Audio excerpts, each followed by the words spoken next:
You feel it, that subtle stirring that refuses to be silenced. Something unseen is tugging at your heart, calling you by name when no one else can hear. It is not coincidence, not emotion, not imagination. It is the voice of the Lord whispering through the noise, asking you to come closer. The world has demanded your attention for too long. The constant hum of distractions has numbed your spirit. Yet, even in the chaos, there is a holy echo that keeps returning to you, reminding you that you are not ordinary, that you were never meant to drift through life without purpose. This moment, right now, is sacred. Heaven is leaning in, and the path begins to open when you decide to respond. Listen carefully. The invitation is not shouted, it's whispered. The Lord does not compete for attention, He waits for desire. You may have ignored that whisper before, drowned it out with noise or buried it under worry. But still, it comes back, again and again, because God does not withdraw His calling. When you feel the pull to seek Him, it is not random. It is heaven knocking on the door of your soul, waiting for you to answer. Every trial you've endured, every sleepless night, every season of loneliness, all of it has been preparing your heart for this awakening. There are people who hear and dismiss it.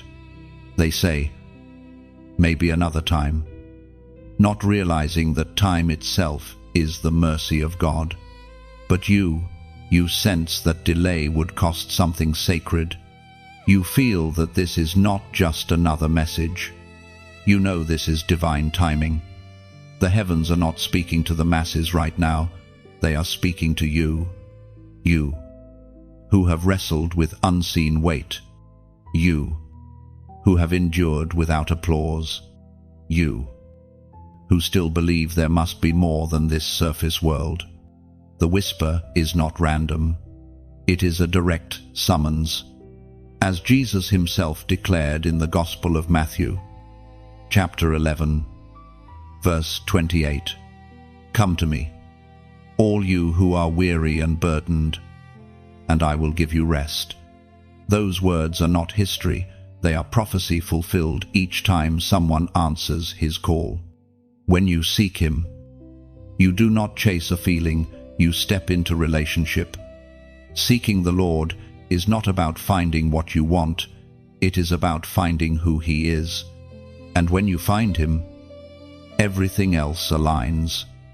That longing in your chest that you've tried to fill with success, validation, or pleasure, it was never meant to be filled by anything less than His presence. The moment you draw near, heaven responds, angels move, silence breaks, and peace begins to settle like morning light on water. You begin to realize that you were made for this nearness, not for empty religion or ritual, but for communion. You may have felt far away, but the truth is, the Lord has always been near. He has been watching, waiting for the moment you would finally look back toward Him. That look alone, that turning of the heart, shakes the atmosphere. You are not here by accident. Every part of your story has been leading to this divine intersection. The pain, the waiting, the confusion, none of it wasted. Heaven is strategic. The Lord knew that only when you had tried every lesser source of satisfaction would you recognize that nothing satisfies like His presence. You were never meant to fit in because you were always meant to be found. And now, you are being called out from routine, from distraction, from fear. Do not run from this moment. Pause and let the presence of God surround you where you are. Feel the weight of His love pressing against your spirit. It's not condemnation you feel, it's conviction, a holy pull toward restoration. The Lord is not accusing you, He is awakening you. He is saying, Come closer. The path opens when you draw near. You don't need to have all the answers. You don't need to fix yourself first. Seeking begins with a single step, a willingness to turn your gaze back to Him. That is all it takes to unlock the flow of grace. Heaven does not demand perfection. Heaven responds to hunger. And when the Lord sees a heart that hungers for Him, He pours out revelation that transforms everything. If this message resonates in your spirit, don't scroll away. Share it so that another chosen one may awaken. Like this, if you feel the weight of His calling, subscribe so that the next word from heaven will not pass you by. And in the comments, type 279, the number of divine awakening, as a prophetic act that declares, I choose to seek the Lord until the path opens. Let this be your turning point where hesitation ends and pursuit begins.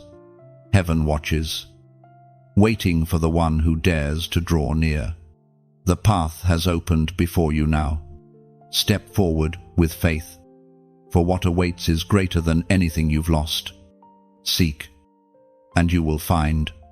The stirring within you is not confusion, it is awakening. Deep inside, something begins to move quietly at first, then stronger, like a current beneath still water.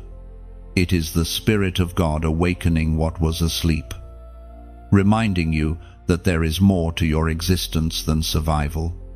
The world has taught you to chase after noise, achievement, validation, and applause. Yet none of those things satisfy the ache that sits behind your ribs. That ache is divine. It is heaven's reminder that your spirit was made for communion with the Creator. You have tried to silence it before with busyness, with distractions, with comfort that only numbs for a moment. But no matter how many times you've pushed it away, it returns. That persistent longing is not weakness, it is evidence of life. The Lord placed it there as a compass, pulling you back toward Him every time you drift too far. You may have thought that emptiness meant something was wrong with you, but in truth, it means something is right, because you were never meant to be content without His presence. This inner stirring is how God begins His conversations. He rarely begins with thunder or spectacle. He starts with hunger. Hunger that won't go away. Hunger that makes you restless in places where others feel comfortable. That restlessness is not a curse, it is calling. The chosen cannot settle where the Spirit has not rested.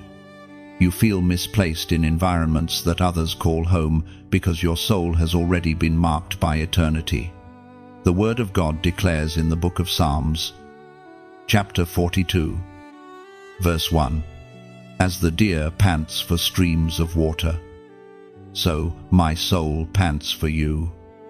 My God, that verse captures what burns within you now. The deer does not thirst because it is broken, it thirsts because it was designed for water. In the same way, your spirit thirsts for God because it was created to live in His presence. The more you seek, the more alive you become. The more you try to ignore it, the heavier the emptiness feels. It is not punishment, it is invitation. You might not recognize it yet, but this stirring is sacred ground. It is the same voice that called Moses from a burning bush, Elijah from a cave, Mary from obscurity. God is consistent. He calls quietly but persistently. He does not beg, He beckons. And those who respond find that every other longing fades compared to His presence. You are being drawn into that same encounter, not to impress God, but to know Him. There will be resistance. The closer you come to awakening, the louder the noise around you will become. The enemy does not fear a believer who drifts, but he trembles at the one who begins to seek. That is why every distraction suddenly feels stronger, every temptation sharper, every delay more frustrating. But do not let those waves silence your desire. The stirring inside you is proof that the Lord has already begun his work. You will find that as you start to seek him sincerely, the things that once satisfied will lose their flavor. Conversations that once excited you will begin to feel empty. Entertainment will no longer hold your attention the same way. Your spirit is being recalibrated. Your appetite changed. You are being prepared for glory that cannot coexist with distraction. There is beauty in this restlessness. It breaks you away from what is temporary so that you can grasp what is eternal. Many run from that discomfort, filling their days with endless motion. But you, chosen one, are learning to pause and listen. You are learning that silence is not absence, but alignment. When everything else grows quiet, the smallest whisper of God becomes thunder in your heart. You are not lost, you are being found. You are not broken, you are being refined. The stirring within you is proof that the Lord has not forgotten you. You are being reminded that faith is not a ritual, but a heartbeat, a living, breathing connection with the divine. When the Lord begins to move inside you like this, it means he is preparing you for revelation. Do not analyze the process, embrace it. You do not need to understand every detail to walk forward. Spiritual growth often begins in mystery. God reveals himself piece by piece, not to confuse you, but to cultivate trust. The stirring teaches dependence. It teaches surrender. It teaches that love is not found in control, but in letting go. So, when you feel that pull again, that strange restlessness that cannot be explained, pause. Close your eyes. Breathe. Acknowledge it. That is God's invitation. He is near, closer than the pulse beneath your skin. The same Spirit that raised Christ from the dead is awakening you from spiritual slumber, reminding you that destiny is still unfolding. You have waited long enough. The longing you feel is the proof that you are ready. Heaven does not stir what it does not intend to fill. The fire in your chest is the sign that rain is coming, rain that revives, restores, and renews everything within you. The stirring within is not the end, it is the beginning of your transformation. You enter the silence, not by accident, but by divine design. The world outside still moves messages, noise, conversations, yet inside, something changes. It's quieter now. The usual rush has slowed. You notice that when everything else goes silent, something sacred begins to speak. This is not emptiness. This is the threshold where revelation begins. The Lord hides his voice not to punish you, but to purify your hearing. When the noise fades, his whisper becomes undeniable. At first, silence feels heavy. You search for sound, for familiar patterns, but heaven is still. It is here that many turn back, unable to stand the quiet. But those who remain find the treasure hidden within it. Stillness is the language of intimacy. The Lord speaks in ways that words cannot describe, through peace that surpasses reason, through warmth that floods the soul, through thoughts that arrive with holy clarity. Silence is not the absence of God, it is the unveiling of his presence. You must learn this rhythm, to speak less and listen more. When you stop explaining, defending, and worrying, the Lord finally has space to speak. You begin to see that prayer was never meant to be a monologue, it is a divine dialogue. Every pause, every breath. Every heartbeat becomes part of that conversation. In silence, your heart becomes the altar, and your thoughts become incense rising before the throne. We are reminded through the writings of David in the Psalms, chapter 46, verse 10, "Be still, and know that I am God." That single command contains the key to revelation. Be still, not do more. Not understand everything, just be still. Stillness breaks the illusion of control. It reminds you that God does not need your panic. He desires your presence. The more you still yourself, the clearer His guidance becomes. This is why the path opens only for those who dare to slow down. In silence, you will face yourself, every unhealed part, every buried fear. Every question you've ignored will rise to the surface. But do not run from this. The Lord reveals what He intends to heal. You are not being overwhelmed, you are being refined. The silence exposes what noise once hid.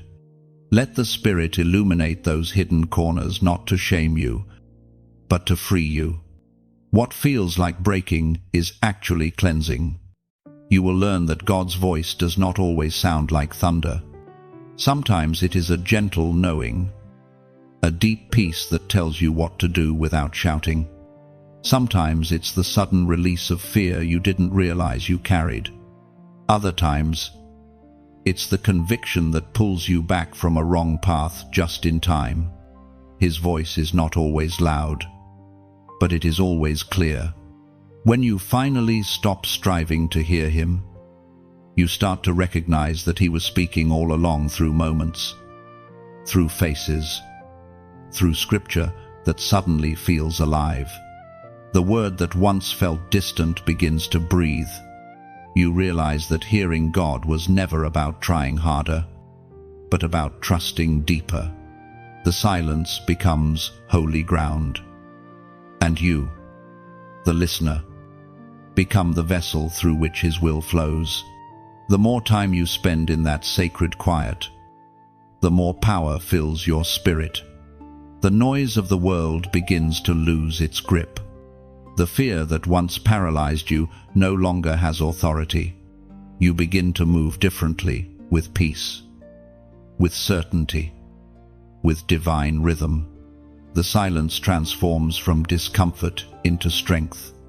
You discover that power does not come from noise, it comes from knowing.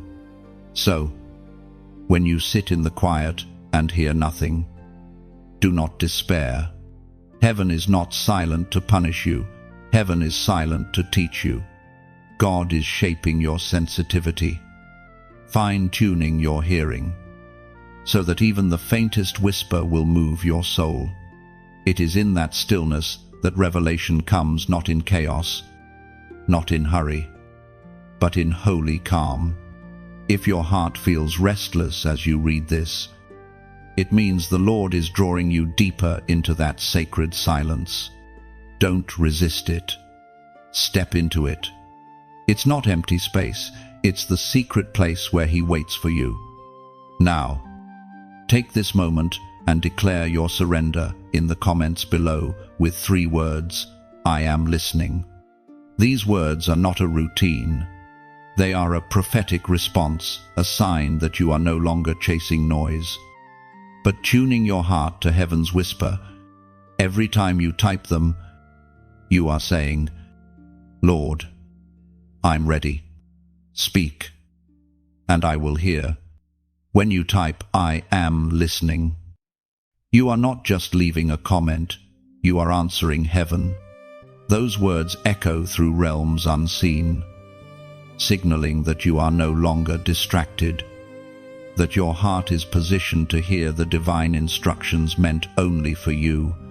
Every I am listening becomes a declaration of readiness. It is your spiritual key unlocking wisdom, clarity, and peace that the world cannot offer. Heaven takes notice of listeners. The Lord speaks to those who wait in stillness, and your obedience today marks the beginning of deeper revelation. The war for your attention begins the moment you decide to seek the Lord. It is not a coincidence that distractions multiply when your heart starts leaning toward prayer.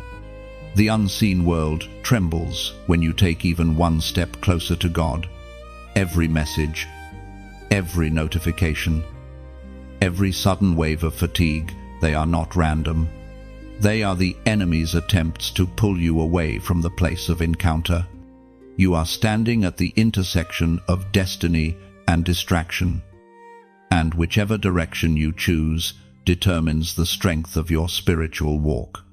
The modern battlefield is not fought with swords or armies, but with attention. Every second of your focus is valuable in the realm of spirit. Heaven longs for your gaze, while the world fights to keep it. You have been surrounded by noise, trained to react, to scroll, to consume, but not to be still. Yet stillness is where strength grows. The moment you slow down to seek Him, the resistance intensifies. That resistance is not proof that you are failing, it is proof that you are close to breakthrough. You must understand that the adversary does not fear your talent, your resources, or your intelligence. What he fears is your focus. A focused believer becomes unstoppable because attention transforms into devotion, and devotion births revelation. Every distraction is a strategy designed to divide your focus, because a divided heart cannot carry divine fire. This war is subtle, fought not with visible enemies, but with invisible influences that whisper, "Later," or "You've done enough." Heaven speaks clearly through the words in Deuteronomy, chapter 4, verse 29, "But if from there you seek the Lord your God, you will find Him if you seek Him with all your heart and with all your soul." That verse holds both a promise and a condition. With all your heart, not half, not fragments left after exhaustion, but the fullness of your being. God does not compete for your attention, He waits for surrender. You cannot truly seek Him while clutching distractions. The path opens only for those who decide that nothing else matters more than His presence. This war for your attention is not new. Even the prophets fought it. Elijah stood on Mount Carmel surrounded by false voices, shouting louder than truth. Daniel prayed though kingdoms tried to silence him.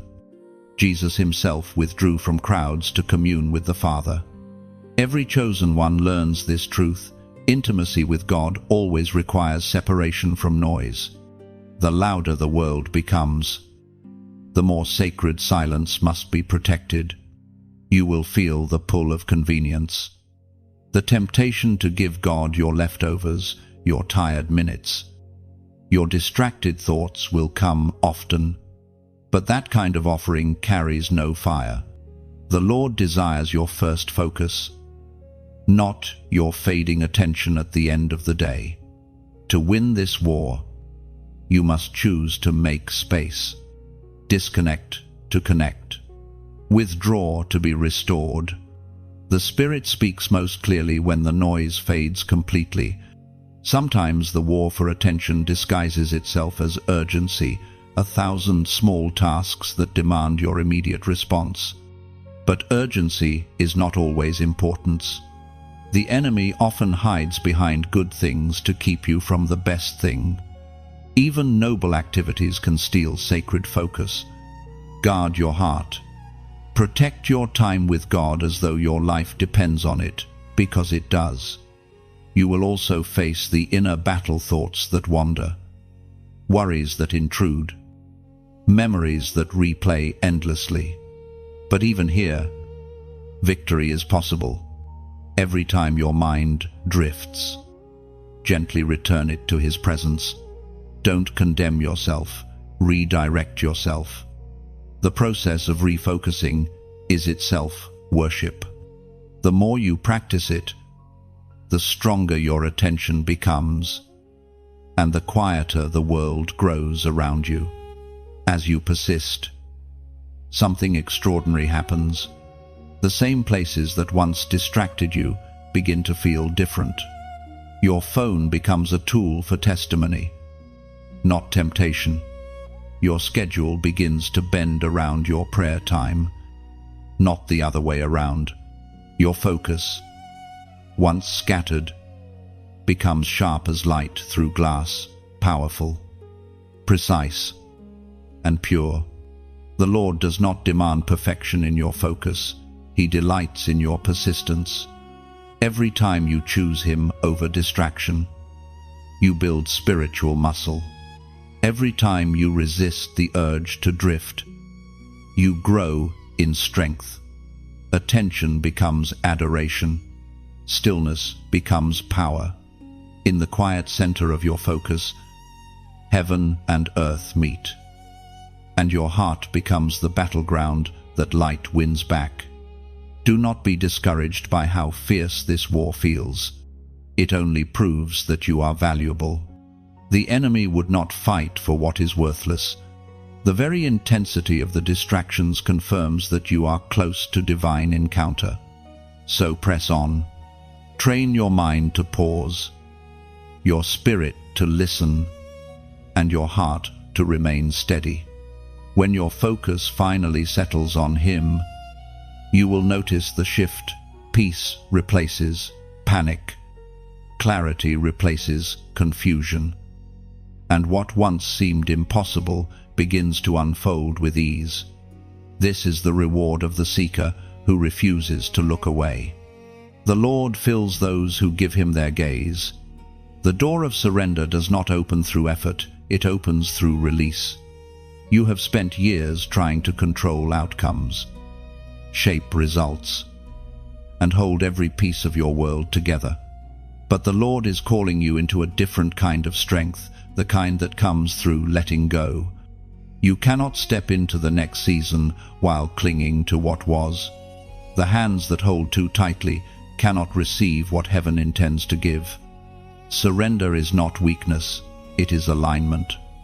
It is when your will bows to divine order and peace floods in where striving once lived. The moment you let go of control, something supernatural happens, the burden lifts. You realize that not everything was meant for you to carry. Your heart begins to breathe again. Your mind quiets, and your spirit begins to soar. That is the power of surrender. It does not diminish you, it frees you. The prophet Elijah spoke as recorded in the first book of Kings, chapter 19, verse 12. And after the earthquake came a fire, but the Lord was not in the fire. And after the fire came a gentle whisper. That gentle whisper still speaks today. It comes after the chaos, after the shaking, after the fire, after the noise. It comes when you finally stop striving long enough to listen. You have been searching for God in the movement, but often He waits in the stillness that follows. Surrender is the silence after the storm. It is the moment when your defenses fall and your spirit finally says, "Not my will, but yours." You have been strong for so long, fighting battles no one saw, holding together pieces no one helped you carry. But strength without surrender becomes exhaustion. God never asked you to do everything. He asked you to trust Him with everything. The weight you feel is not from obedience, but from resistance, from trying to handle what belongs to Him. The moment you release it, the power of His grace begins to move through the empty space you've made. To surrender is to trust that even in your uncertainty, He is sure. It is to believe that what He removes, He replaces with better. It is to accept that delay is not denial, that waiting is not wasted. Every time you loosen your grip, Heaven tightens its hold on your future. The storms that once shook you no longer define you. You begin to understand that peace is not found in control. It's found in confidence that He never loses control. You might wonder how to start. It doesn't begin with grand gestures. It begins with small releases. That worry, that relationship, that plan that won't stop running circles in your mind. Lay them down one by one, not out of fear, but out of trust. The more you release, the lighter you become. The lighter you become, the higher you rise. This is the beauty of surrender. It teaches you to fly again. As you walk this path, you'll notice the old tensions start to dissolve. The things that once terrified you now seem smaller. The opinions that once controlled you lose their voice. In surrender, your focus shifts from outcomes to presence, from fear to faith. You stop asking, "What if?" and start saying, "Even if." That's when freedom begins to take root. There is a moment, a holy intersection. When heaven gently asks you, "Will you let go?" the answer cannot be forced. It must flow from love. You realize that surrender is not a command to obey. It is an invitation to rest. When you finally say yes, the chains of fear fall quietly, and the air itself feels different, lighter, sacred, filled with possibility. And now, as your heart softens under that whisper, imagine standing before that open door. Behind it lies everything you've prayed for. Yet the handle turns only when your hands are empty. Let the sound of that truth sink deep. Surrender isn't losing control, it's giving it back to the one who never dropped it. If this message finds you standing before that door, let it be your moment to exhale. Let your release be an offering. Perhaps your heart is already stirring. That's the invitation. Don't rush. Don't force. Just allow yourself to breathe, to open, to trust. And when the time feels right, let your response be gentle, like a leaf drifting on water, effortless, natural, real. Maybe your quiet act of tapping the heart beneath these words is like lighting a candle at the altar, a symbol of love, not obligation. Perhaps your choice to share this flame forward is the wind that carries another soul toward peace. And if you wish to stay close to this light, let your spirit softly subscribe to the current, not to content, but to communion, to keep walking this river of revelation together. This isn't a command, it's an invitation to flow, to lift your heart, to lift your voice, and to let the story of your surrender ripple outward in ways you may never see. The choice, as always, is yours, but heaven smiles when you choose peace over control, love over fear, surrender over striving. You take your first deliberate step toward the Lord, and everything changes. It is subtle at first, a quiet sense of awareness, a breath that feels deeper, a thought that no longer circles in fear. Something within you knows this moment matters. For the first time, your pursuit is not out of desperation, but out of devotion. You have stopped running from and begun walking toward. Heaven responds when you move with intention. It does not take grand gestures or perfect prayers, only a heart that genuinely reaches out. Every whisper, every word, every tear becomes a form of seeking. God does not measure your eloquence, He measures your sincerity. When your heart leans forward in faith, the distance between earth and heaven begins to dissolve. The Apostle reminds us in his letter to the Hebrews, chapter 10, verse 22, Let us draw near to God with a sincere heart and with the full assurance that faith brings. You feel that truth now, not as an idea, but as an experience. The closer you move toward Him, the more tangible His nearness becomes. The emptiness you once feared begins to fill with light. The quiet that used to unsettle you now feels like home. The unseen has become real, and the real begins to shift around you. Every step you take toward God is a seed planted in eternity. It may seem small, but heaven never overlooks obedience. Each act of humility, each prayer whispered in private, each moment of choosing peace over chaos, they all rise like incense before the throne. You are learning that seeking is not a task but a rhythm, not a performance but a relationship. At times, the process feels uneven. Some days you sense His presence so vividly that it brings you to tears. Other days feel dry, distant, quiet. Yet even then, you are not losing ground, you are being strengthened. Faith grows in the unseen. Seeking is not about what you feel, it's about who you trust. Even when the heavens seem silent, your pursuit echoes louder than you realize. There will be moments when your steps slow, when you question whether God hears you. In those moments, remember that the act of seeking itself is sacred. The Lord is not testing your endurance, He is building your dependence. He is teaching you to walk by faith, not by sight, to trust that His presence is constant, even when His voice feels far. Every movement of your heart toward Him calls a response from heaven. Angels take notice. The Spirit begins to align circumstances in ways you cannot yet see. People drift out of your path, not as loss, but as protection. New opportunities appear, not as luck, but as divine timing.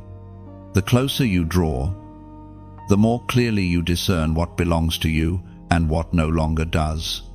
You start to recognize that His presence is not limited to sacred spaces. You find Him in the way light filters through morning air, in the sound of laughter, in the stillness between thoughts. Every breath becomes communion. Seeking becomes living. You realize that drawing near to God does not just change your prayer life, it transforms your entire existence. But there is also a warning wrapped in this blessing: the closer you come, the more fiercely distraction will try to reclaim you. The world will whisper, "Slow down. Don't take it too seriously." But your spirit knows better. It knows that to stop seeking is to start drifting. Do not allow comfort to lull you into distance again. Stay awake. Stay near. Right now, heaven watches your steps with delight. Every choice to draw nearer is noticed, honored, multiplied. You are walking a path few dare to take, the narrow road of intimacy. The same God who spoke worlds into being is bending close to listen when you speak. The veil is thin now.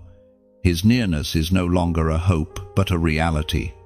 So pause here, at this holy threshold, and mark your commitment.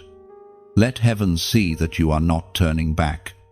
In the comments below, type 444, a number that symbolizes divine closeness and the alignment of heaven's order in your life. Do it not as routine, but as covenant. Let those digits become your silent declaration: I am walking closer, step by step, until His presence fills everything I am. When you write 444, you are not typing numbers, you are tracing a covenant in light. Those digits carry the rhythm of heaven's heartbeat, symbolizing divine alignment between your heart, your path, and His presence that now surrounds you. Each 4 is a step of faith, one for trust, one for obedience, one for surrender. Together, they create a pattern of spiritual order, echoing your choice to walk where few dare to go. This is your silent declaration that distance no longer defines you, closeness does. So type it slowly, intentionally. 444 becomes your spiritual signature, a sign written not on screens but in eternity, where every act of seeking is forever remembered by heaven. As you draw near, something sacred begins to happen. The light you longed for starts to reveal not only God's beauty, but also the places within you that still need healing. It is gentle at first, like dawn uncovering the landscape after a long night. You begin to see yourself more clearly, the fears you hid, the motives you didn't question, the wounds you thought were gone. This is not punishment, it is purification. The Lord cannot dwell fully in places you refuse to open. Intimacy always brings exposure, and exposure is mercy. When His presence comes, it does not flatter, it refines. It does not merely comfort, it corrects. The love of God is not fragile, it is fire. It consumes what cannot remain, and though it burns, it also beautifies. What you feel now is not rejection but refining. Heaven is not stripping you away, it is shaping you into what you were always meant to be. The Word of God declares in the book of Malachi, chapter 3, verse 3, He will sit as a refiner and purifier of silver. He will purify the Levites and refine them like gold and silver. That verse describes what your spirit is experiencing. God is seated, not pacing, not panicking but patiently working, watching, shaping. He knows exactly how much heat to apply so that what is false burns away and what is precious remains. You are in the hands of a careful refiner, not a careless destroyer. In the refining fire, distractions melt, motives are tested, and impurities rise to the surface. It can be uncomfortable, even painful, but it is holy. The same flames that expose also illuminate. The parts of you that once resisted surrender now begin to soften. You realize that the fire was never meant to destroy you, it was meant to reveal you. Gold does not fear heat, it depends on it to shine. As this refining continues, you start to understand that holiness is not about perfection, but transformation. The fire does not demand that you never fail, it demands that you never stop yielding. Every moment you stay in the fire, something sacred happens. Self gives way to spirit, and old identities crumble under divine light. What emerges is not who you thought you were, but who God always saw beneath the layers of fear, pride, and pain. The refining also changes how you see others. Where you once judged, you now understand. Where you once spoke quickly, you now listen. Where you once demanded proof, you now offer grace. Refinement removes the sharpness of pride and replaces it with the strength of compassion. Those who have walked through fire learn to handle others with gentleness, because they know what burning feels like. The process is ongoing. Some days the flames feel distant. Other days they roar. But through it all, the refiner remains. He never steps away from his work. Every season of pain has purpose. Every delay has design. What feels like breaking is often the sound of chains falling. What feels like loss is the removal of what could never carry the next level of blessing. The closer you grow to God, the more He teaches you that purity is not about being untouched by struggle, but about allowing every struggle to drive you closer to His presence. You become aware that nothing is wasted, not your failures, not your waiting, not your tears. Everything becomes material in his hands, raw gold being shaped for glory. Sometimes you will pray for the fire to end, but heaven knows the timing better than you do. You may not understand it now, but there will come a day when you look back and see that every flame was faithful. You will see that the fire that once frightened you forged strength that nothing else could produce. So, endure this refining with hope.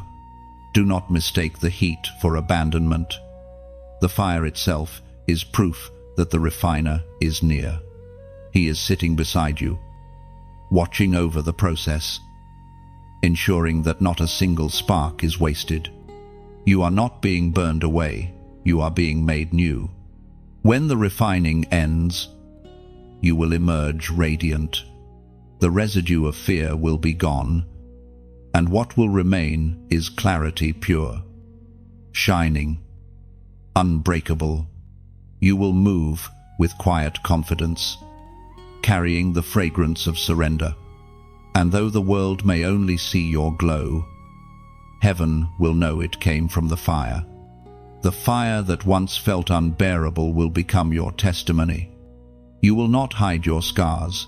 They will shimmer like proof that grace is stronger than pain, endurance brighter than despair. Others will see the glow and wonder how you endured. You will smile, knowing it wasn't survival, but transformation, a rebirth born from the gentle hands of a refiner who never left. And when you lift your eyes, you'll realize you've become light, not from your own strength, but from having stood in the fire long enough for heaven's reflection to live within you.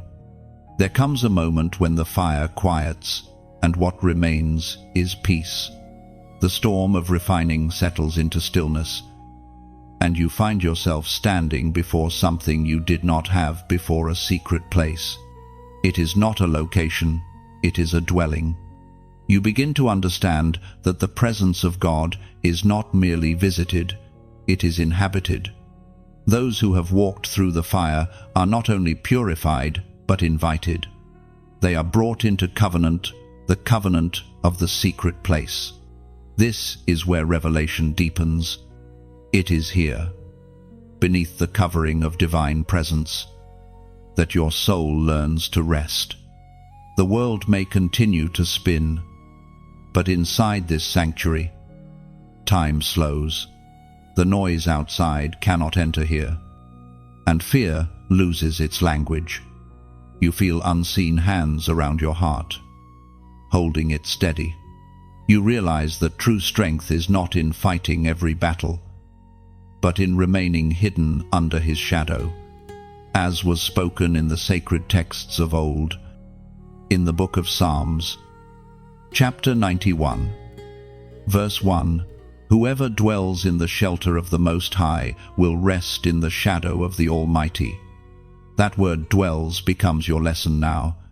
It does not mean visit or pass through.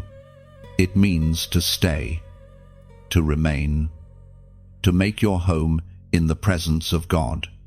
Many come close, but few remain. The secret place is not for the restless, it is for the rooted. It is for those who have learned to stop striving and start abiding. In the secret place, prayer stops being performance and becomes communion. You no longer rush to speak or to ask. Instead, you sit, you listen, you breathe. The presence fills the room, and peace becomes tangible. You realize you don't need to force connection, it flows naturally. The air itself feels different, alive, charged with quiet holiness. You find yourself whispering not out of duty, but out of awe. Here, you rediscover what intimacy means. It is not dramatic or loud, it is gentle, steady, constant. You begin to feel the rhythms of heaven, the unhurried patience, the boundless love. the steady heartbeat of grace. In this atmosphere, your worries lose shape, your fears lose substance, and your faith takes root. You begin to sense the Lord not as distant authority, but as near companion. The covenant of the secret place is one of exchange. You bring your stillness, and He brings His presence. You offer your openness, and He offers His peace. This exchange happens silently, yet it transforms everything. You find that your identity begins to stabilize.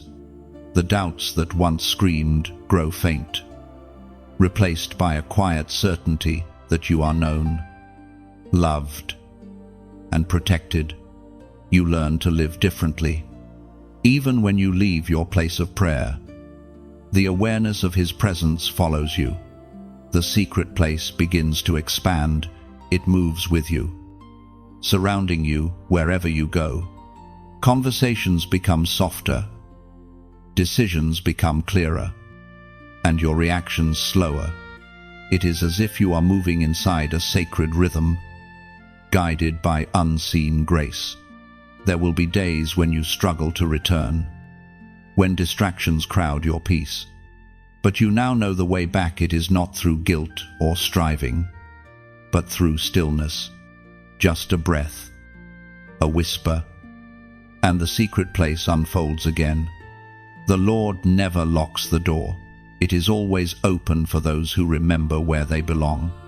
In this covenant, you learn to value hiddenness. You realize that not every revelation is meant to be shared. Some truths are meant to be carried quietly, like treasures kept close to the heart. The world may not understand your peace, but that is part of the beauty. You are not meant to be understood by noise. You are meant to be sustained by presence. There is power in this quiet relationship. From the secret place, battles are won before they ever begin. From this hidden communion, wisdom flows effortlessly. Strength renews daily, and guidance comes without confusion. You understand now that public victory is born from private surrender. The secret place is not escape, it is empowerment.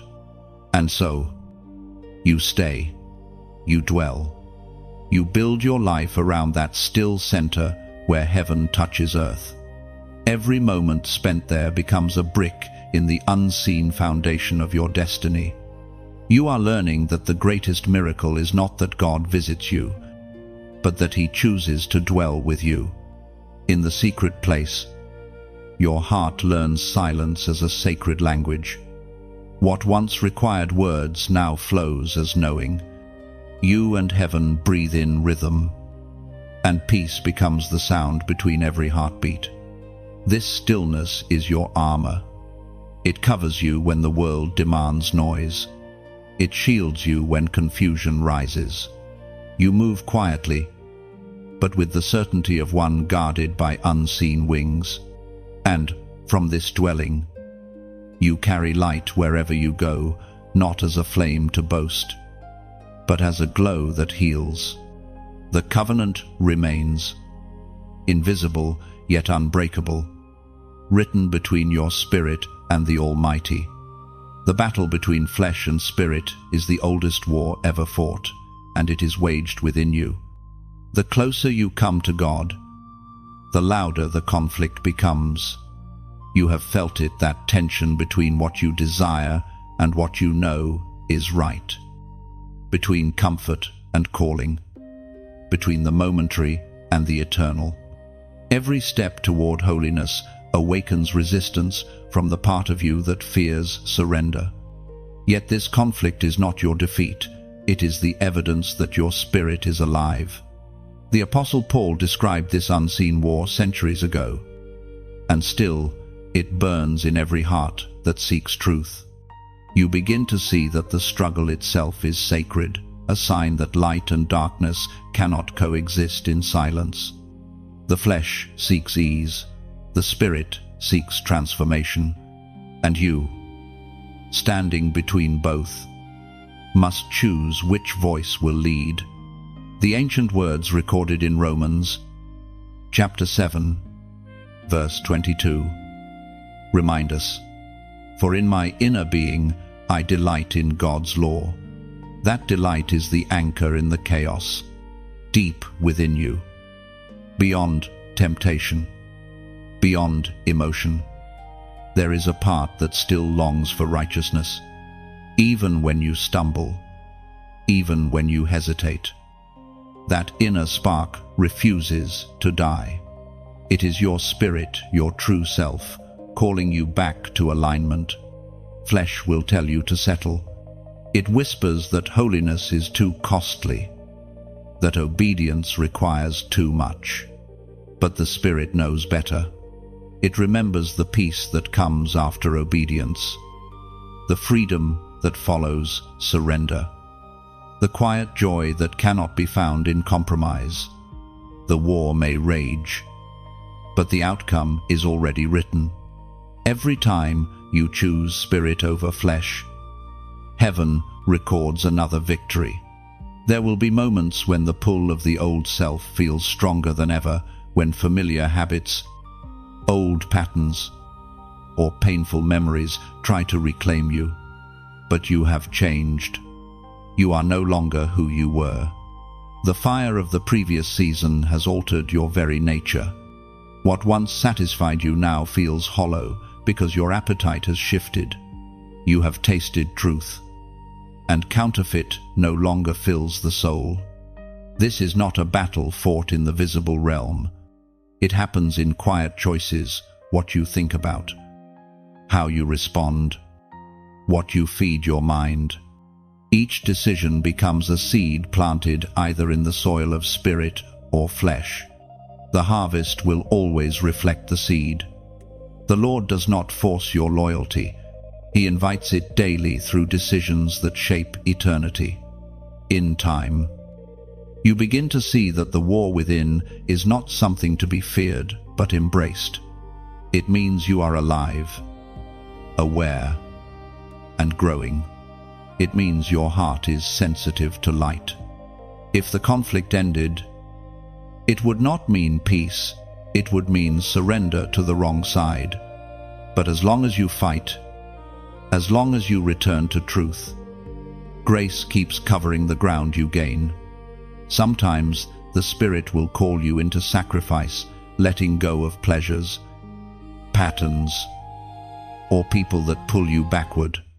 The flesh will protest loudly, but listen closely. The louder it protests, the closer your breakthrough is. The resistance is proof that you're standing at the gate of transformation. Keep pressing forward, not in your strength, but through the power of the Spirit who dwells within you. This battle will shape you into a warrior of light, not one who fights with anger, but one who conquers through endurance, mercy, and love. You will learn to master the voice of flesh by feeding the Spirit daily. Prayer, scripture, stillness, and obedience become your weapons. The more you use them, the stronger your spirit grows, and the weaker the old self becomes. And when you fall for even the strongest, stumble, rise quickly. Repentance is not humiliation, it is recalibration. Every return to God strengthens your resolve. Every confession reopens the flow of grace. The Lord is not tallying your mistakes, He is training your perseverance. So now, as you stand in the middle of this sacred war, make your declaration of alignment. In the comments below, type Spirit over flesh.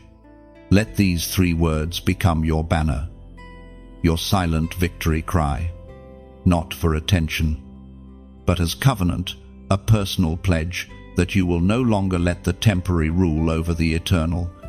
Let heaven see your allegiance written in faith, sealed in surrender. When you write Spirit over flesh, you are declaring war on your old self. Those words carry the power of separation, a holy dividing line between what was and what now is. They are not typed in vain, they are spoken into eternity. Each word becomes a step of defiance against darkness, a declaration that your will no longer bows to temptation. Heaven recognizes the sound of surrender disguised as strength. The moment you write it, the chains that once held your spirit begin to loosen. So type it slowly, reverently. Spirit over flesh is more than a phrase, it is a vow. A daily reminder that your allegiance belongs to heaven alone. The more you learn to listen, the more you begin to hear. The voice of the Lord no longer sounds distant, it moves through the quiet spaces of your mind, weaving into your thoughts. Gentle but unmistakable. You start to recognize that divine communication is not always thunder from the heavens. Sometimes it is the still whisper that interrupts your anxiety with peace. Hearing God is not an achievement, it is the fruit of closeness. He does not shout because he is near. His voice does not need to fight for distance, it only needs your attention.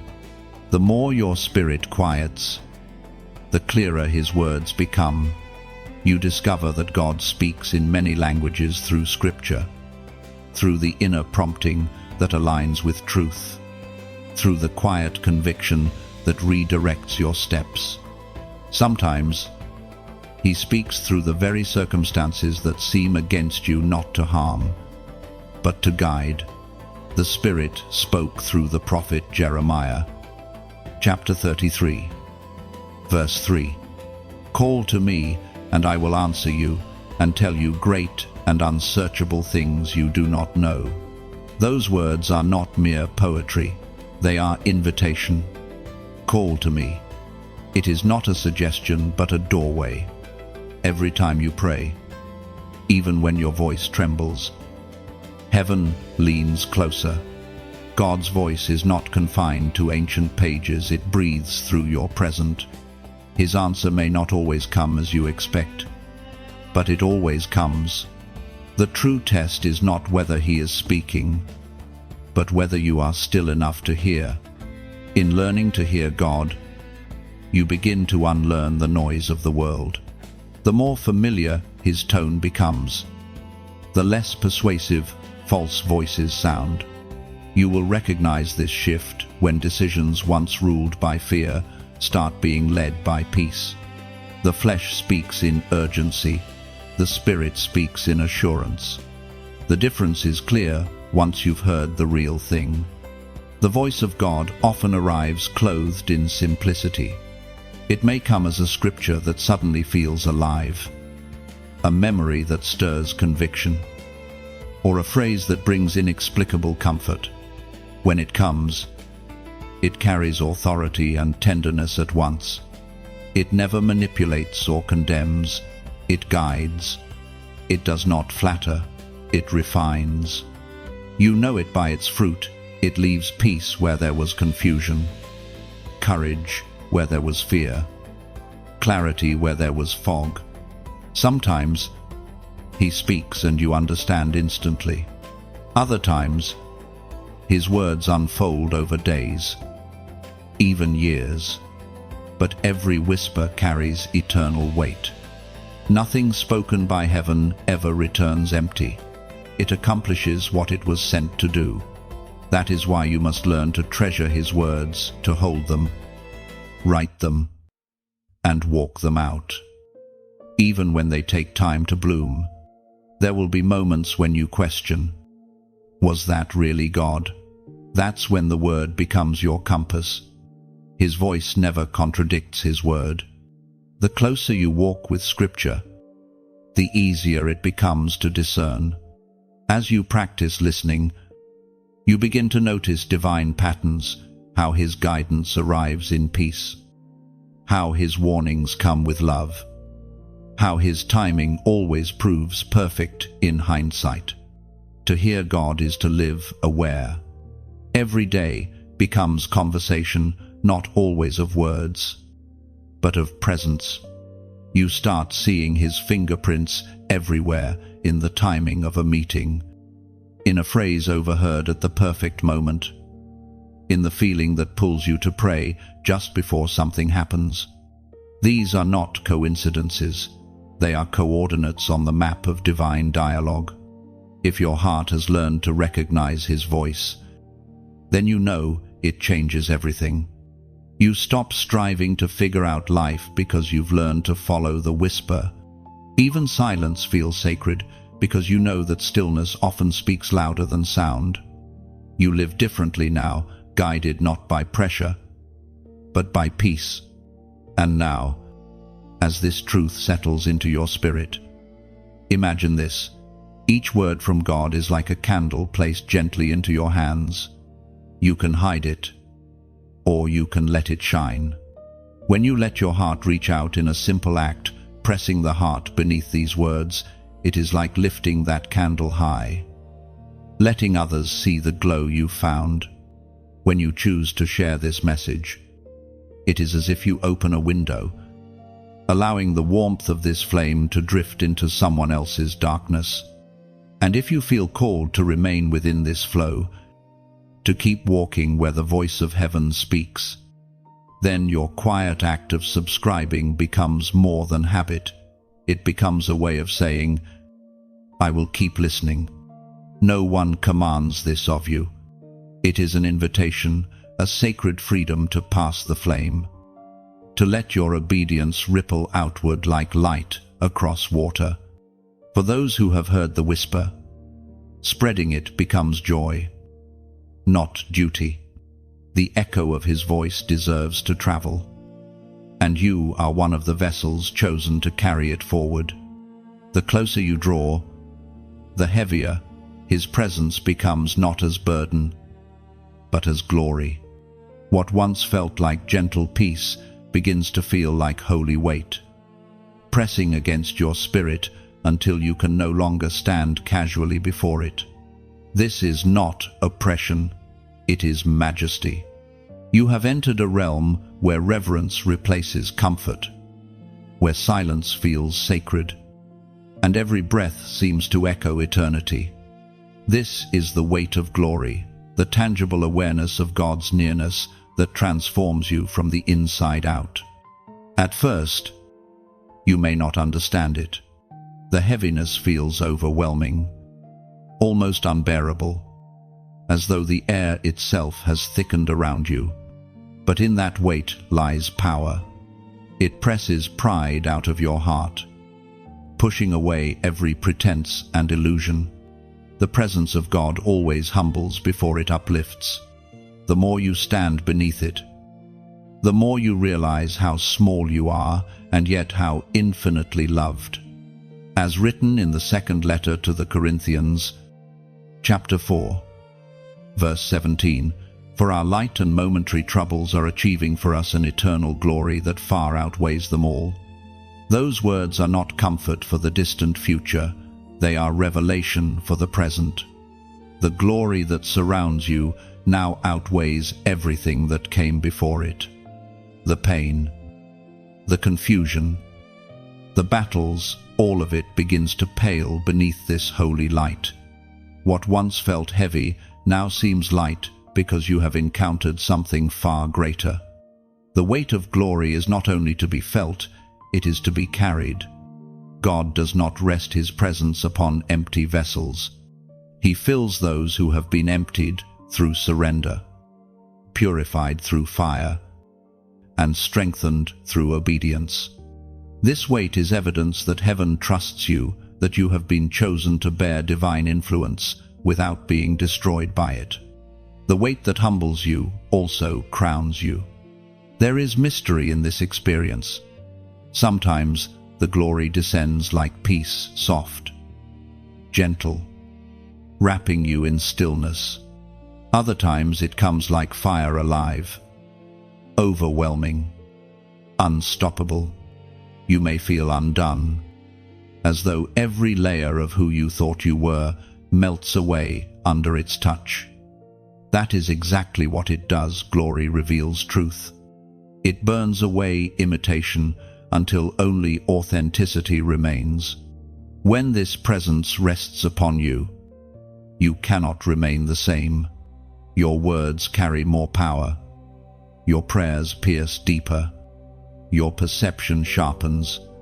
You begin to see the world differently, not as random chaos, but as divine tapestry. You sense purpose in everything, holiness even in the ordinary. You start to recognize that you are no longer walking alone. The Spirit moves through you, turning your existence into testimony. The weight of glory is also the weight of responsibility. What you carry now cannot be treated lightly. The same light that lifts you will also convict you when you drift from truth. You are being called into a deeper level of awareness, one where actions matter more. Words carry consequence, and love becomes the foundation of everything. The glory is both gift and guardian, both crown and compass. At times, you will feel unworthy to carry it. You will question why God chose you, why His presence would rest upon someone so flawed. Yet that humility is exactly what sustains the weight. The Lord never looks for perfection, He looks for surrender. He chooses vessels that understand weakness so they may reflect His strength. The cracks in your soul become windows through which His light shines most clearly. In this glory, you discover peace that defies reason. The same presence that once felt heavy now feels like home. The fear that once made you hide now compels you to worship. You realize that His nearness is not meant to intimidate, but to transform. You are learning to live beneath the weight, not crushed, but carried, not trembling in fear, but trembling in awe. The glory will follow you beyond sacred moments. It will rest on your voice, your touch, your presence. People will feel peace without knowing why. You will walk through storms that used to terrify you and find calm instead of panic. That is what glory does. It stabilizes. It turns fragility into strength, weakness into witness. So remain under it. Don't run when it grows heavy. Don't resist when it reveals more of you than you want to see. The greater the weight, the greater the trust heaven places upon you. What rests on you now is not temporary emotion, it is eternal purpose, pressing against your humanity until heaven and earth meet within your heart. And when you finally lift your face, you will know the same presence that once humbled you has now crowned you.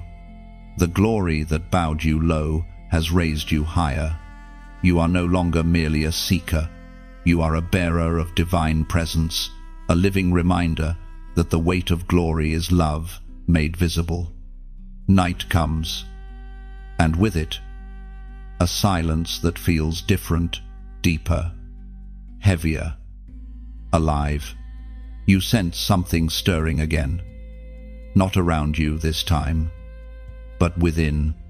It feels like wrestling, like something sacred demanding your attention.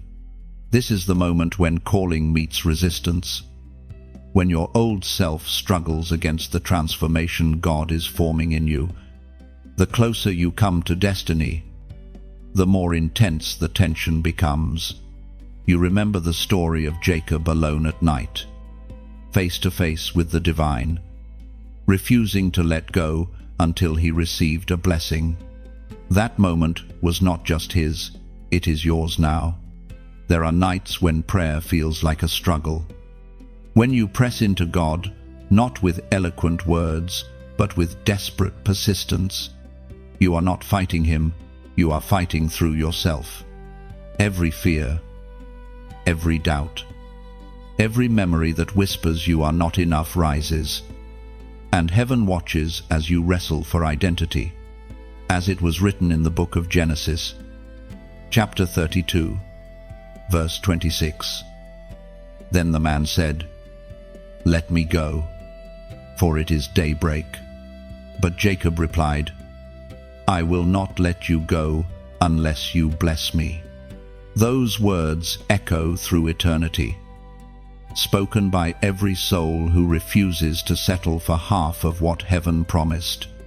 You, too, have reached that sacred defiance, not rebellion against God, but rebellion against limitation. You are no longer content to survive, you are contending for transformation.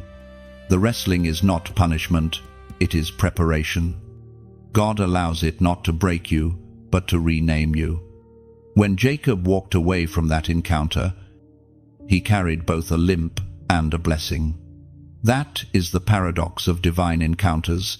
They wound and heal at once. The limp is a reminder of dependence, the blessing, a declaration of destiny. Every chosen one carries both. The mark of divine touch is not perfection, but remembrance, the evidence that you met God and lived. You may not understand why the struggle has been so long, why breakthrough takes so much effort, but every moment of wrestling refines you. The Lord is not resisting you to punish you, He is strengthening your grip. He wrestles with you to awaken the power He already placed inside you. Each prayer that feels unanswered is actually building endurance. Each tear that falls unseen is counted in heaven as faith that refuses to die. When you wrestle in prayer, you begin to discover a new kind of strength, one that doesn't come from certainty, but from surrender. You learn that faith is not proven in calm, but in conflict. Anyone can praise God in daylight. It takes a warrior to hold on through the night. The true blessing is not what you receive, but who you become in the process. The moment always comes the breaking of dawn. When the struggle shifts, you realize you are no longer fighting for the same thing you were when the night began. At first, you wrestled for control, for answers, for comfort. But by sunrise, you are simply holding on for presence. You no longer say, "Bless me with success," but "Bless me with you." That is when heaven moves. That is when your name changes and destiny unfolds. Every chosen one must pass through this night. It is not a curse, but a ceremony. The wrestle is your graduation into divine maturity. You emerge marked but not defeated, changed but not broken. Your limp becomes your language, a quiet testimony that power is perfected in weakness. And now, as you stand at the edge of your dawn, heaven watches to see your response. Will you hold on? Even when it hurts, will you keep believing? Even when the answer delays, this is your moment to declare, "I will not let go until I see His promise fulfilled." So, as a prophetic act of perseverance, write 333 inches, the comments. Let it be your declaration that you will wrestle until blessing, wait until dawn, and walk forward even with a limp into your promised identity. Let heaven see your endurance written in light, your persistence sealed in faith. When you write 333, you are not just leaving a number, you are engraving your determination in the language of heaven. 3 represents divine completeness, a symbol of Father, Son, and Holy Spirit. It declares your unity with divine will, even in struggle.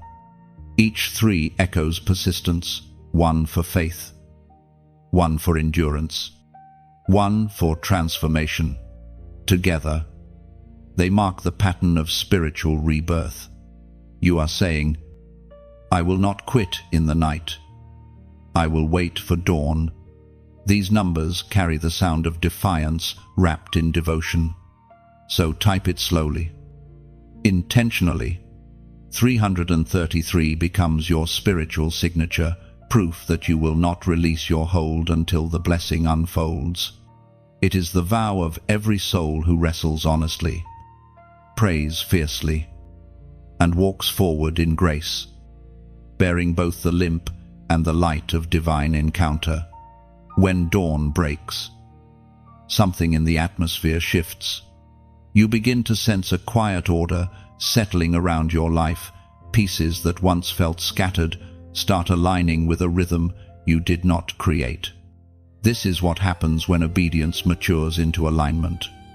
Heaven begins to organize everything according to divine timing, and what once felt delayed now reveals itself as deliberate. You are entering the phase where destiny starts to take shape.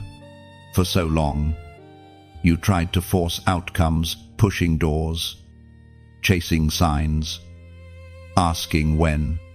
But now, you realize that alignment is not achieved through striving, it happens through surrender. The moment you stopped wrestling and started resting, heaven began to move in silence. Divine order is not chaos wrapped in luck, it is intentional grace. Everything that belongs to you begins to find its way home. The voice of God thundered in the book of Isaiah, chapter 60, verse 22. When the time is right, I, the Lord, will make it happen. Those words are the law of alignment. You do not make it happen, He does. The Lord never forgets what He promised. His timing is perfect. Even when it feels painfully slow, the delays you faced were not denials but preparation. Heaven was aligning details you could not see. Every prayer, every act of faith, every step of obedience became threads woven into a greater design. When divine order begins to manifest, it rarely looks dramatic. It happens subtly, a conversation at the right moment, a door opening without effort, a burden lifting without reason. Suddenly, you realize that the same things that once felt impossible are now unfolding naturally. That is alignment, not forced, but fluent, not pressured, but peaceful. In this phase, discernment becomes crucial. Not every opportunity is divine, and not every open door leads to destiny. Alignment demands listening more than leaping. You learn to measure movement not by speed, but by peace. If your spirit feels strained, wait. If it feels settled, step. God leads by peace, not by pressure. This is how you learn to live not by impulse, but by instruction. As divine order begins to take hold, relationships start to shift too. Some people fade quietly, while others enter your path carrying exactly what you need for this season. Do not cling to what heaven is removing. Divine alignment often includes divine separation. The pruning may hurt, but it prepares you for greater fruit. Those who remain will resonate with your purpose, not compete with it. You also begin to notice alignment in your desires. What you once craved no longer appeals to you. You are drawn instead toward what nurtures your soul. This is not change for the sake of improvement, it is transformation by design. God is aligning your internal world with His external promises, ensuring that when blessings arrive, you will have the maturity to sustain them. Sometimes alignment brings rest. Other times, it brings movement. There are seasons when God tells you to pause, and others when He propels you forward with surprising speed. The rhythm may change, but the purpose remains constant. You are being positioned for fulfillment. Every yes you give in obedience becomes a divine coordinate, moving you closer to what was written about you before time began. You may still face moments of doubt. Alignment does not mean the absence of mystery. It means trusting God through it. Faith is the bridge between instruction and manifestation. When you cannot trace his hand, trust his pattern. You will see, in time, that he wastes nothing, not even the detours. What felt like wandering was calibration, adjusting your steps to match his perfect route. As you walk in this alignment, a new confidence rises. You stop asking, "What if I fail?" and begin declaring, "If it's his will, I cannot miss it." Fear begins to lose its authority. You no longer rush because you finally believe that what's meant for you cannot pass you by. This is the posture of divine alignment: steady heart, open hands, and quiet trust. It's not about chasing favor, it's about flowing with grace. The pressure leaves because you understand that your destiny does not depend on your performance, it depends on his promise. So you walk forward calmly now, with eyes lifted and heart anchored. You don't need to force what heaven is already forming. The path beneath your feet is aligning to prophecy. The timing, the connections, the opportunities, all synchronized with divine intent. And when you look back, you'll see it clearly. Every delay was direction. Every loss was positioning. Every not yet was God's way of saying, "Wait, I'm aligning something better." You are no longer lost in waiting. You are moving in perfect rhythm with destiny. Alignment teaches you that destiny is never rushed. Every promise unfolds like sunrise, steady, unstoppable, arriving precisely when light is needed most. You are safe in his timing. And when everything finally connects, you will see that heaven was never late, it was deliberate, weaving beauty through every waiting moment of your becoming. There comes a sacred turning point when heaven places something upon you that cannot be taken away, a mantle. It is not a garment of fabric, but of fire. It is the evidence that your seasons of refining, surrender, and obedience were not in vain. You have been tested, and now you are entrusted. The mantle of the chosen is not given lightly. It is placed upon those who have proven that they will not worship comfort over calling. This mantle does not make you greater than others. It makes you more responsible. It carries weight, not for pride, but for purpose. You begin to notice that where you once moved by emotion, you now move by assignment. The Spirit whispers instructions that feel larger than your capacity, yet they carry peace instead of panic. That is how you know it is divine. Heaven never asks from pride, only from purpose.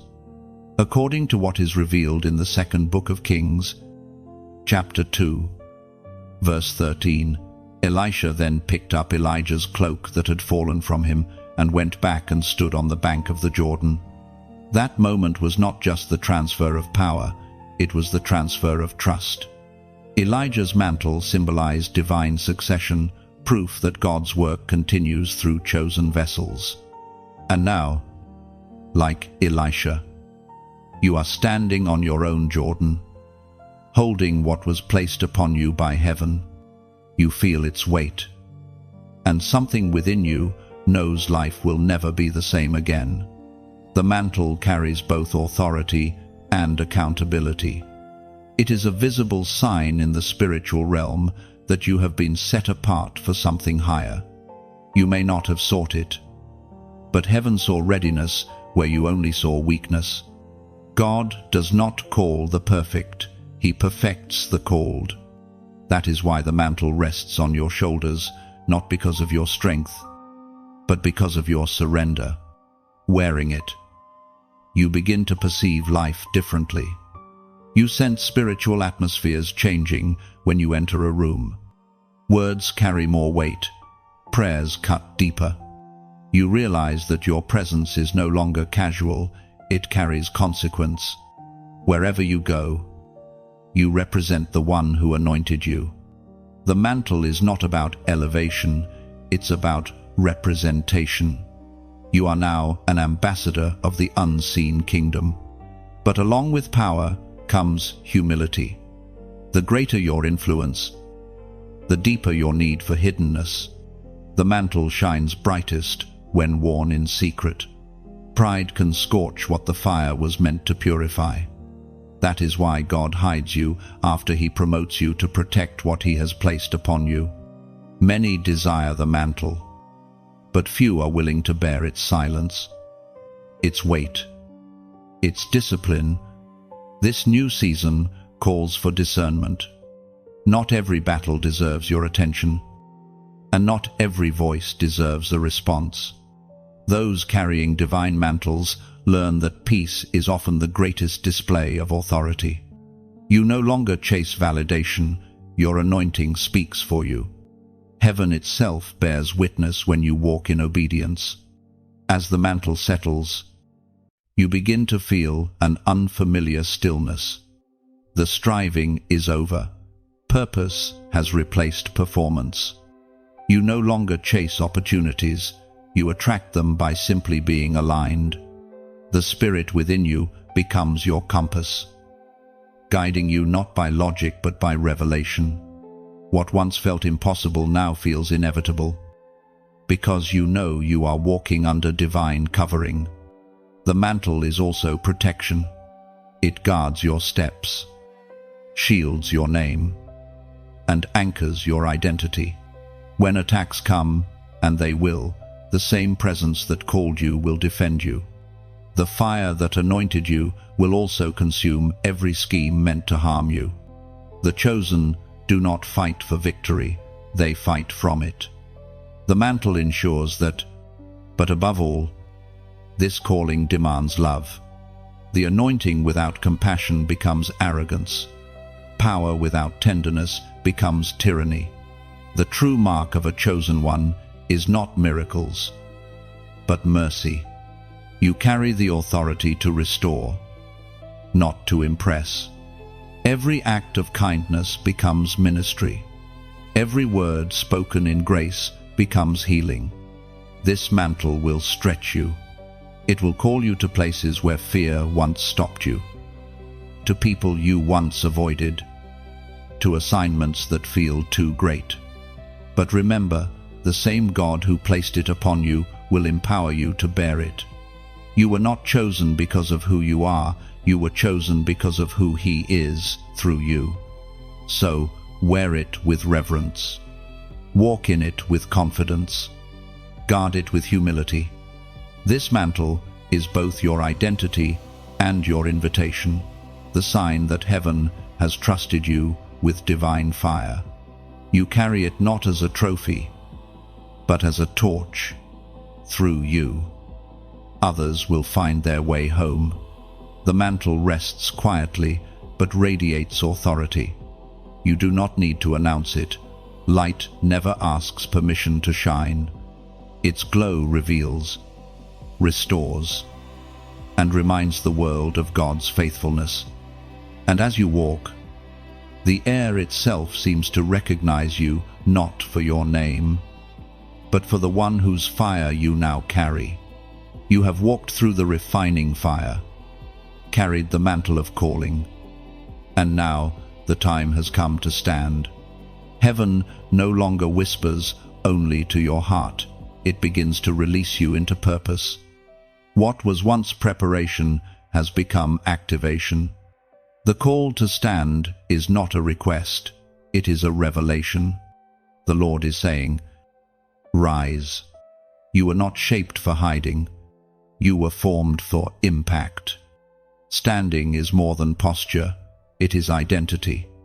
You rise not from pride, but from conviction, not because you are fearless, but because you are faithful. Every scar you carry, every lesson learned, every moment you almost gave up has built this foundation. Standing means taking your place in the story Heaven has been writing for you since before your first breath. as Jesus himself declared in the Gospel of Matthew, chapter 5, verse 14, "You are the light of the world. A city on a hill cannot be hidden." That verse is not a compliment, it is a command. The world does not need more noise, it needs light. And you, chosen one, are that light. The battles you have endured were not meant to break you, but to make your glow impossible to ignore. Each trial carved out a deeper space for glory to shine through you. To stand is to step into visibility, not for attention, but for testimony. You are not rising to display yourself, you are rising to reflect Him.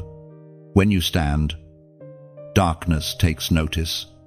When you speak, silence loses its grip. You are not here to blend in, you are here to illuminate. The world will feel different because you decided to stay obedient when everything in you wanted to retreat. You may still feel unready. Many of God's chosen do. But readiness is not perfection, it is willingness. Heaven never waits for flawless vessels, it empowers available ones. When you stand, the Spirit fills the spaces that fear left behind. Power flows not from certainty, but from surrender. You don't need to be fearless to stand, you just need to refuse to bow. Standing will not always be easy. The winds will come, and shadows will try to silence you. But even when trembling, stand.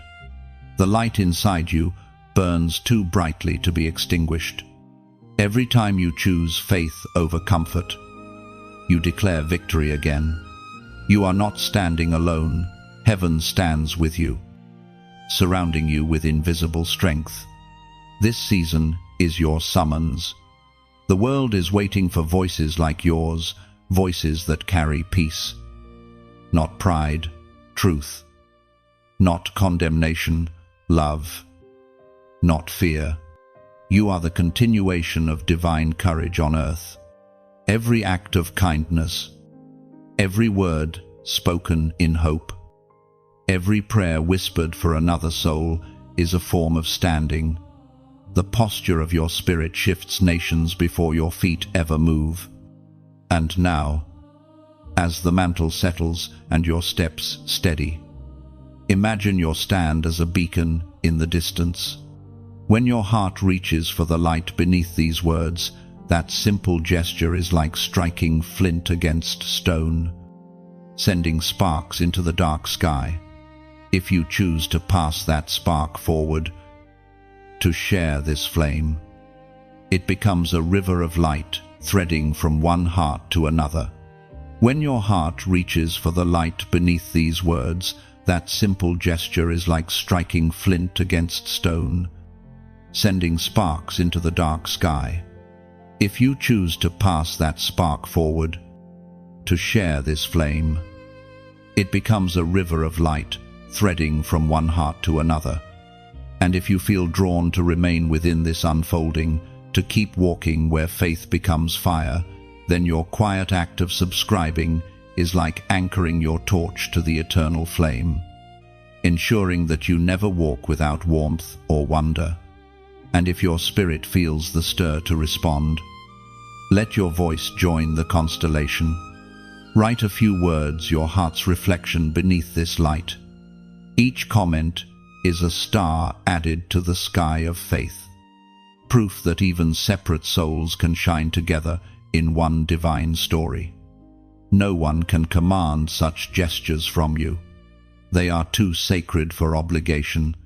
These are choices that bloom from revelation, the heart's natural response to light, recognized as truth. Each act, though simple, becomes part of a greater mosaic, hearts illuminated, faith rekindled, darkness displaced. So stand now, not just with your body, but with your belief. Stand in grace, in conviction, in love. Stand as one who knows that the light inside them was never meant to be hidden, The world is waiting, and heaven is watching, not for perfection, but for courage. When you rise, others will remember that they too were born to stand. When you move in this light, your steps no longer stumble. Each action, each gesture of faith becomes harmony, echoing softly between heaven's heartbeat and your own. And somewhere unseen, heaven smiles not because you followed instruction, but because your obedience turned into worship, and your light became language.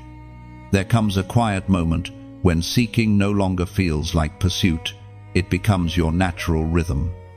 What began as effort now feels like existence. You no longer search anxiously for the presence of God, you carry it.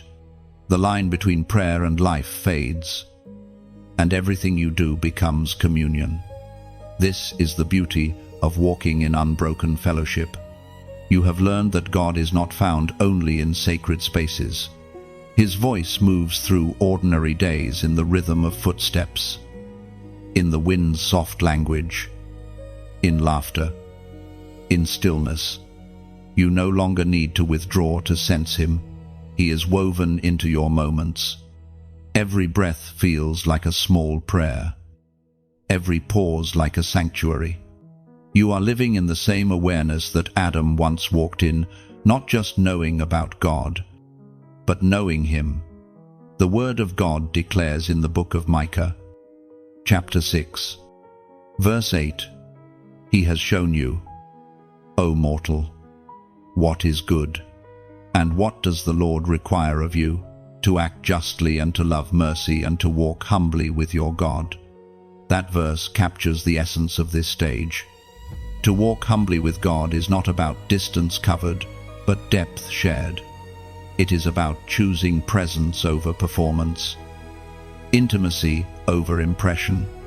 The Lord never desired followers who could merely speak his name. He desired companions who could recognize his footsteps. In this fellowship, everything changes. Your decisions slow down. You listen before acting.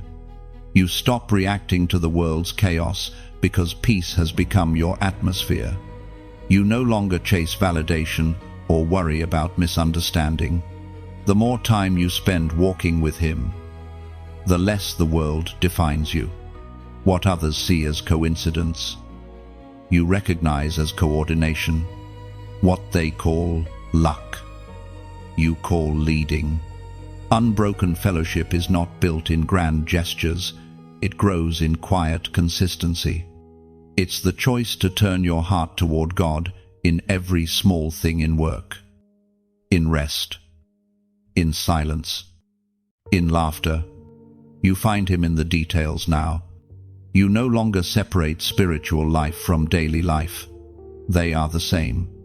Washing dishes, driving, working, breathing, all become holy acts when done with awareness of his nearness. But walking in fellowship also requires trust. You will not always understand where the path leads, yet you walk anyway, because you know the one beside you.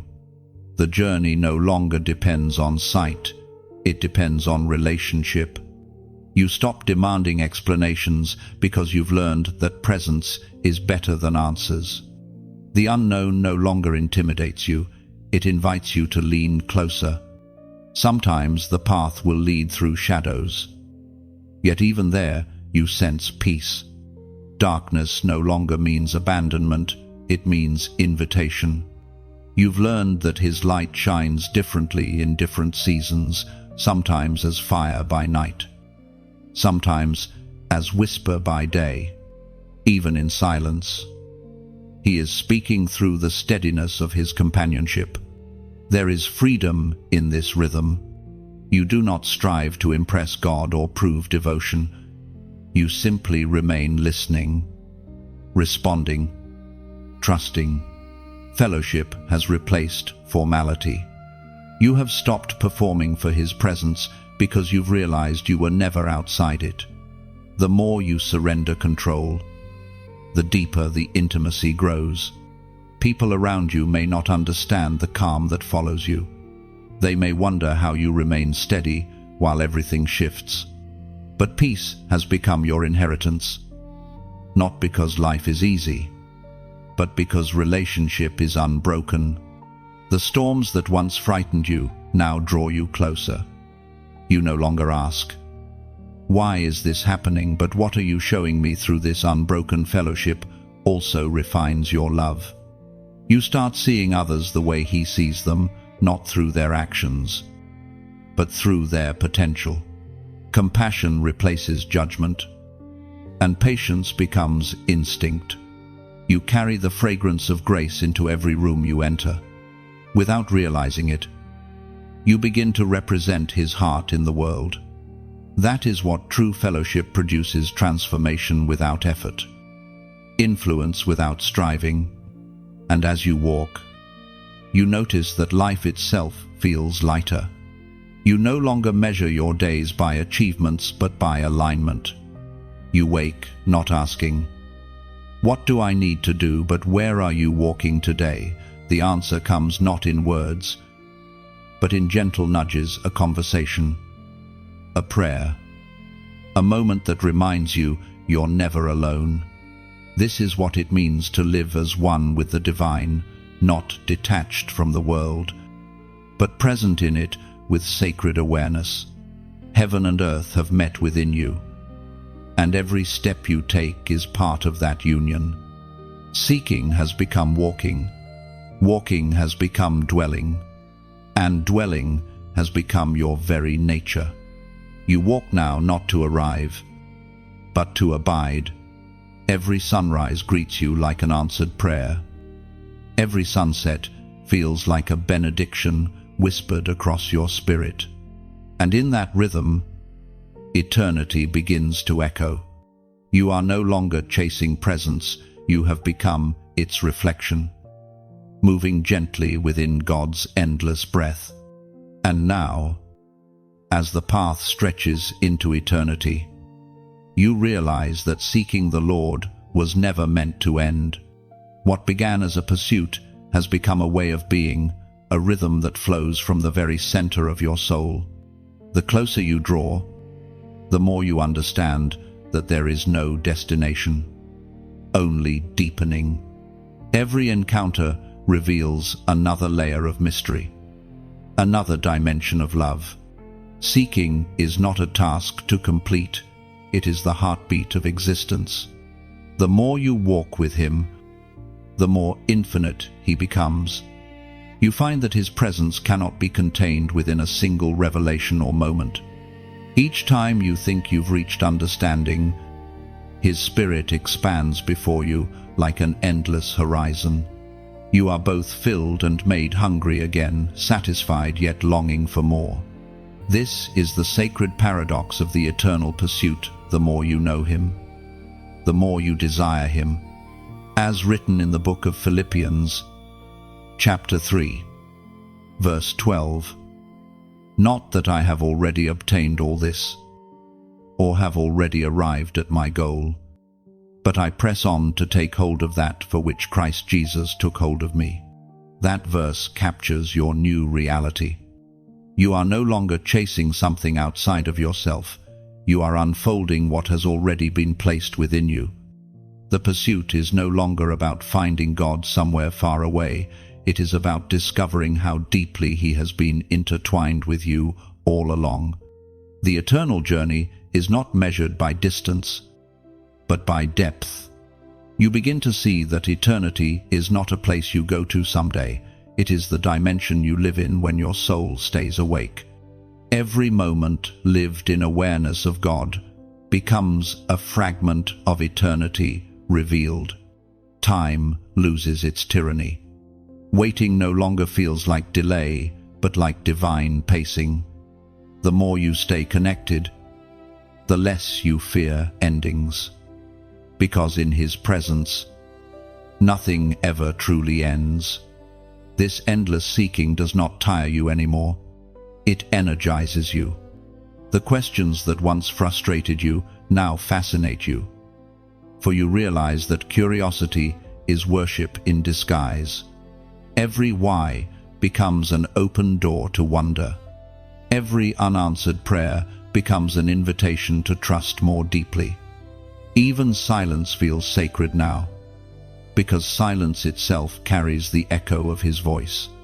You have entered the kind of peace that cannot be shaken. It does not depend on outcomes or clarity. It flows from belonging, the assurance that your place in his story is eternal. The fears that once ruled you have fallen silent because love has taken their place. You know now that there is nothing left to prove, only love left to give. The eternal pursuit reshapes how you see others. 2. You stop trying to fix people and start seeing them as travelers on the same road. You realize that each soul is somewhere between seeking and finding, breaking and rebuilding. Compassion replaces judgment because you know what it feels like to wrestle, to wander, to wait. You walk beside others now, not as one who has arrived, but as one who remembers the road. The longer you walk, the simpler your faith becomes. You no longer chase grandeur, you seek goodness. You no longer crave recognition, you crave resonance, the quiet confirmation that heaven and earth are still in dialogue. Each act of kindness becomes worship. Each word of truth becomes song. The more you reflect him, the less you need to be seen. And one day, without realizing it, you stop asking for signs altogether. You have become one. Your life itself is a testimony, a living scroll where God's faithfulness is written line by line. The path beneath you glows faintly, not because it leads somewhere new, but because you finally understand where you've been walking all along. Every step was sacred. Every detour was designed. Every season was necessary. You are no longer merely a seeker. You are a dwelling place of divine pursuit. The same God you searched for has been searching through you, calling others to awaken. The chase was mutual all along. Heaven was never far. It was hidden in your heartbeat, waiting for you to listen closely enough to hear it.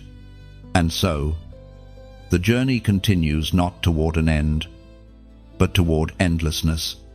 You will keep walking, keep seeking, keep unfolding. Each day will reveal a new facet of his nature, a new echo of his voice.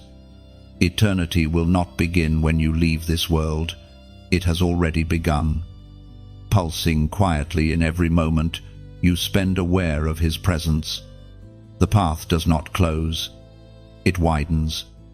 The more you walk, the more you find that love has no borders, light has no ceiling, and presence has no end. You were made for this, not to arrive, but to abide. And in that abiding, you will discover the truth that all of heaven already knows: to seek the Lord is to live forever. You have walked the full journey from the whisper of calling to the eternal rhythm of communion. You have faced silence, fire, surrender, alignment, and glory. Every step has drawn you nearer to the heart of God. And now you stand as one transformed, not by knowledge, but by presence. This is not the end of your path. It is the unveiling of who you have become. You are light walking among shadows, carrying peace where chaos once lived. And now, let your light ripple outward. When your heart reaches toward the small heart beneath these words, imagine it as a candle lifted toward heaven, your silent offering of gratitude for everything you've received here. If your spirit feels led to pass this flame forward, to share this word, see it as releasing a dove into the wind. It will carry light into unseen places, touching those who still wander in darkness. And if what you found here feels like home, If this message stirred something that still burns quietly within you, then let your gentle act of subscribing be like returning to that home whenever your soul needs to remember. It is not routine, it is relationship. You are choosing to stay close to where the voice of heaven speaks. Lastly, let your words join the constellation below. Leave a comment, not for applause, but as a trace of your journey, a star added to the map of every seeker who will walk this way after you. Each reflection you write becomes testimony, proof that this message has met a heart, that faith still moves through human hands. Together, our lights form a living sky, one that tells the world the chosen ones are still listening.